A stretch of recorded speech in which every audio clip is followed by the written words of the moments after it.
Welcome to my channel.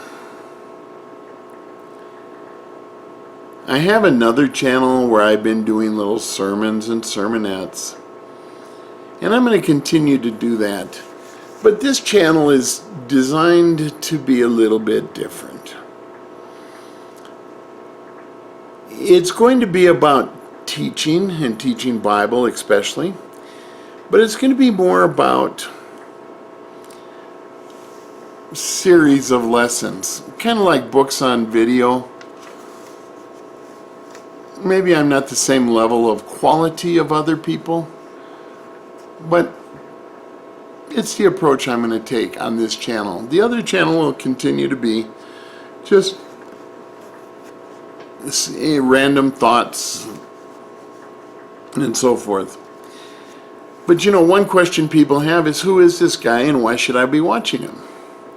So I thought I'd do an introductory video on YouTube. One that I can post in that what to watch next thing.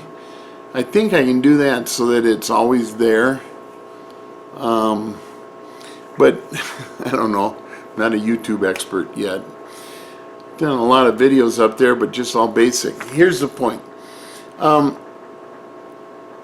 intend for this channel to be list-based.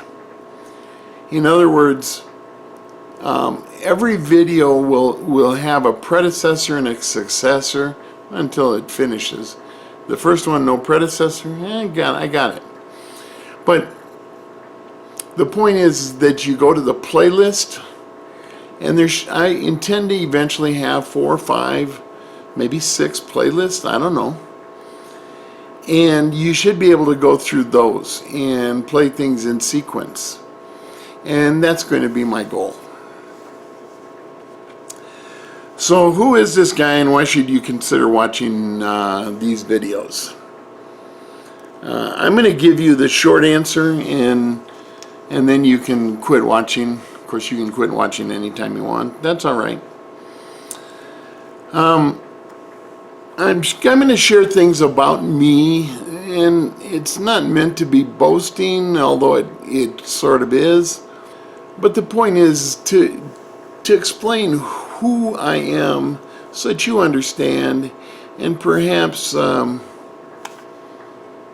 see that I'm serious about what I do, that I'm not just a casual guy who wants to put his face on YouTube. I'm anything but casual. I'm very intense about my faith and in my efforts to help others, even if they don't believe the same way I do. And that comes about mostly in my counseling, which eventually I'll get on here. So anyway, I'm going to start with the fact that I was a software engineer. And I say that to say I'm sort of an organized individual. I'm an individual who knows how to study and learn. I'm not just a guy that likes to sit down and ramble, although I'm pretty good at that too.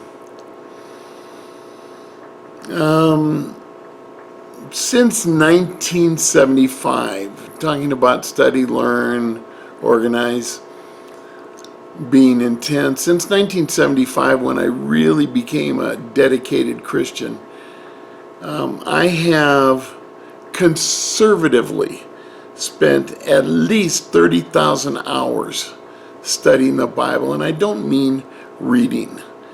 I don't mean casually looking at it. I mean intense study in the pre-internet days with 6 books open and comparing them.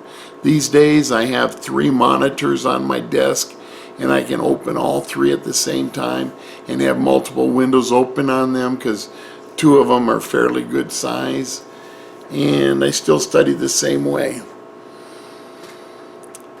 I have probably taught 4,000 Bible classes and sermons and such.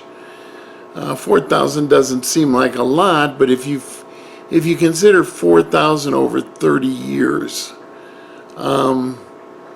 that's more than one Bible study or sermon per week. And there have been periods where it was quite a bit more than that, so I might have done as many as 5,000. Finally, another reason why you might consider listening to me is I've been told that I'm easy to listen to and that I'm fairly good at explaining things. Finally, if you have questions, I do not shy away from tackling virtually any question. If it's off topic for here, I'll put it on my other channel.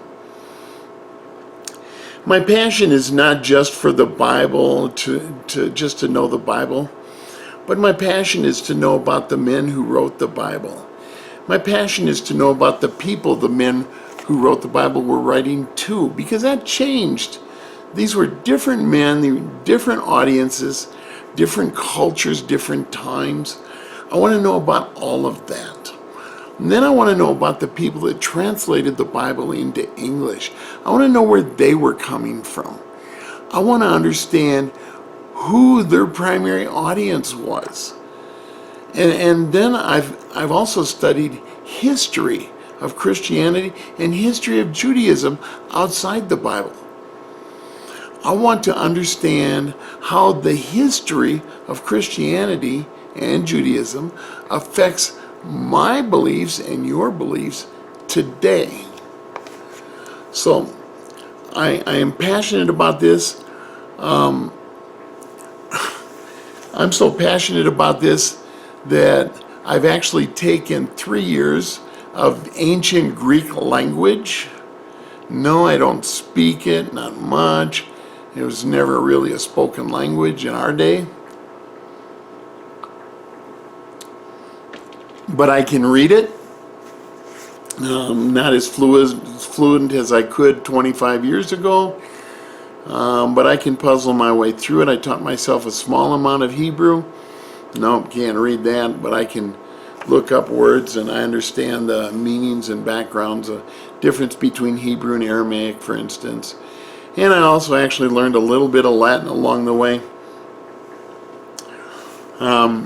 So that's the shortest version of who and what I am. If you want more details, I was born in 1955, so whenever you're watching this video, you can figure out how old I am. Right now I'm 61. It just means I'm old enough to have been around the block a couple times. I was raised in a Christian home where my parents weren't just Christians that said we go to church on Sunday and we live a good moral life. My parents were people that gave of themselves to others, and I have many great examples of that. But somehow in there, I actually wanted to be a Christian as a teenager, but it just, I couldn't seem to get it together and get it in my heart. And I did a lot of wrong things. But as a 20-year-old, my life turned around, and that story has been documented elsewhere also, as has much of this. And I never do anything part way. So when I became a Christian, I plunged in with everything I have, 100%. And that's where my passion for the Bible developed. Let's see. I've served in various positions in churches over the years. When I first became a Christian, my wife and I were janitors and yard maintenance people for our church. I've taught Sunday school classes. I've been an usher, a teacher. I helped start a 12-step program for Christians long before anything like Celebrate Recovery ever existed. We'd never heard of that. Since I had some experience abusing substances and overcoming, I was asked to help do that. I helped start a food pantry. I helped start youth groups. I've been a youth minister.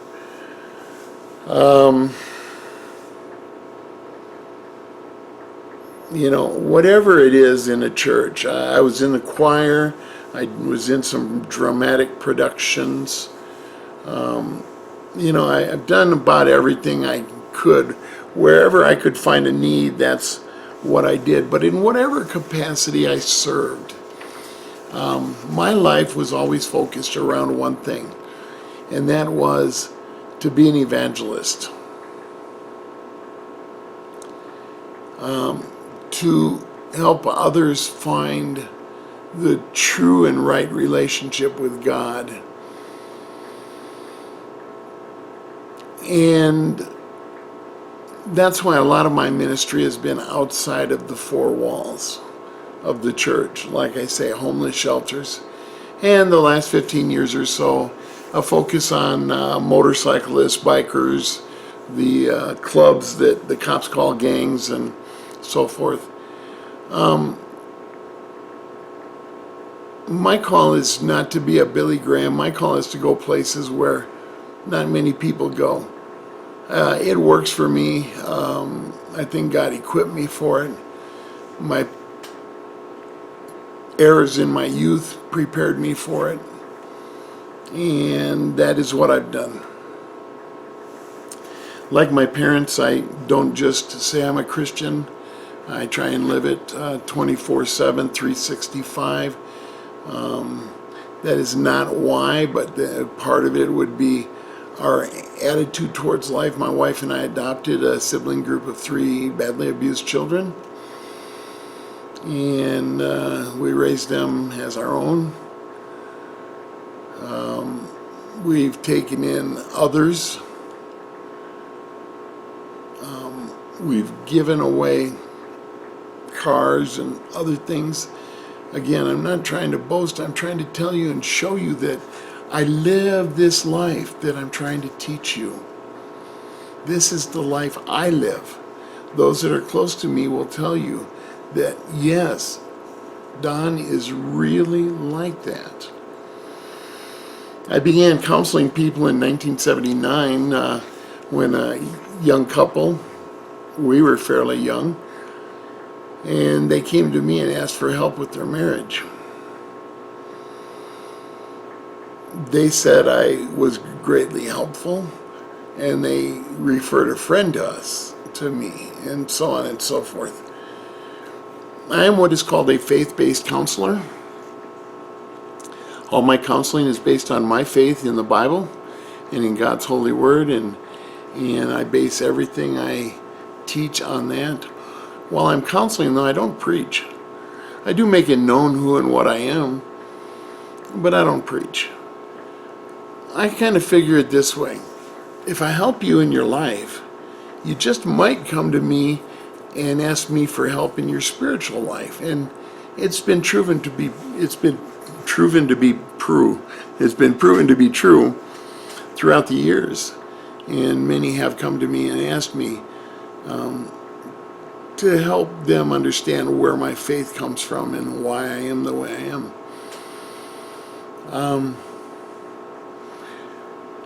One of the great saints of God once said, witness everywhere you go. Use words if necessary.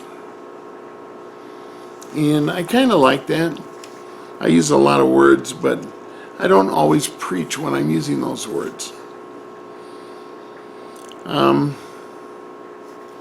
So today I have physical limitations. I seldom leave my own home.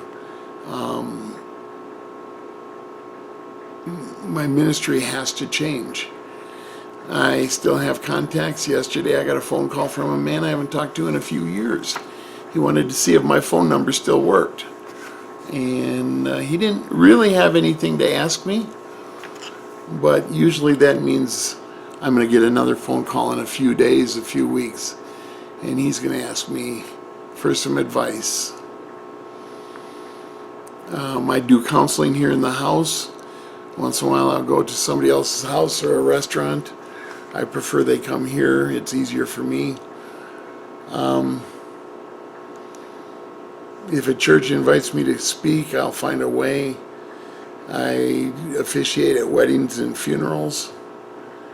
But like I say, mostly I'm housebound. So I do a lot of teaching over social media, and YouTube is one of those. Facebook is the other primary two. I'm aware of others. I don't typically use them, although I do have accounts on some of them, so don't try and hide from me. But that's who and what I am. That's a little about this channel. And thank you so much. You honor me by watching. God bless you. Bye.